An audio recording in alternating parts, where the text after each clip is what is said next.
Well, one other point, and call me wrong call me out if I'm wrong, but if I'm a renter and I'm paying to that landlord, am I not actually helping their net worth grow because I'm paying down their mortgage in essence? Am I not? Exactly right. Yeah, you're paying for the benefit of having, again, the utility of housing, having a roof over your head, but you're paying it to a landlord. And of course, the landlord, in many cases, not all, a lot of them have the home is free and clear, but let's say they have financing on it. So yeah, they're taking your rent money and then they're using that to pay their mortgage expense. So that's forced savings for the landlord.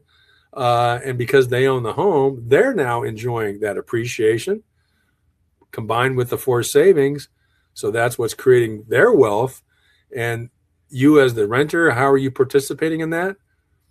Not at all, other than you're giving your dollars to the landlord to help them do what we're talking about here. So if you think of it that way, it's like if you have any opportunity at all to afford and be able to qualify to purchase a home and get a mortgage, why in the world would you not do that? I mean, the data here, the numbers are compelling as to why.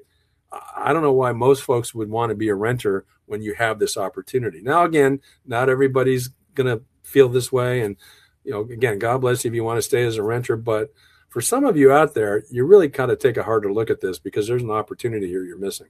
Well, I'd love to at some point in the future, Art, because I know there's that, and I'll just call it a myth. It could be something different of, well, it's cheaper to rent than it is to buy. But then I look at this and like 396 versus 10.4.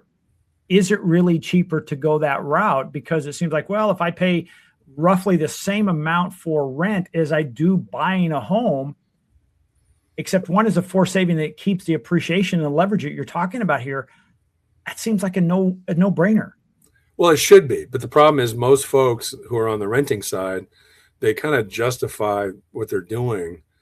I think they try to create a rational argument as to why. Well, wait a minute, this doesn't make sense for me because, the average mortgage payment in the U.S. I think it's somewhere around $2,400 a month on average. Again, this is nationwide, so places like California that number doesn't compute, right?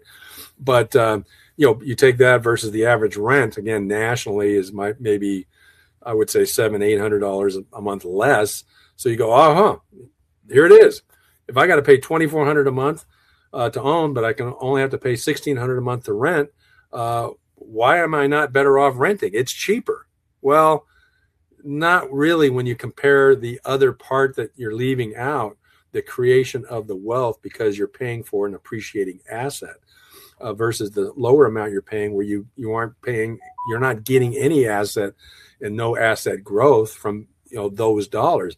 Plus the fact when you're enjoying that lower cash out of pocket for renting versus owning, you're maybe not doing what you should be doing with that monthly difference to achieve what we talked about earlier, building wealth through some other means like financial investments.